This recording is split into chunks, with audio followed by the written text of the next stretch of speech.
9 দফা দাবিতে রাঙামাটিতে ইসলামী আন্দোলনের গণমিছিল ও সমাবেশ।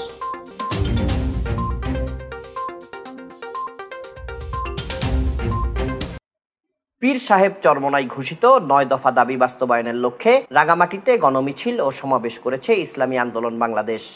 শুক্রবার বাদ-জুমা ফিশারি ঘাট থেকে মিছিল শুরু করে শহরের গুরুত্বপূর্ণ সড়ক প্রদক্ষিণ করে জেলা প্রশাসক কার্যালয়ের সামনে সমাবেশ অনুষ্ঠিত হয়।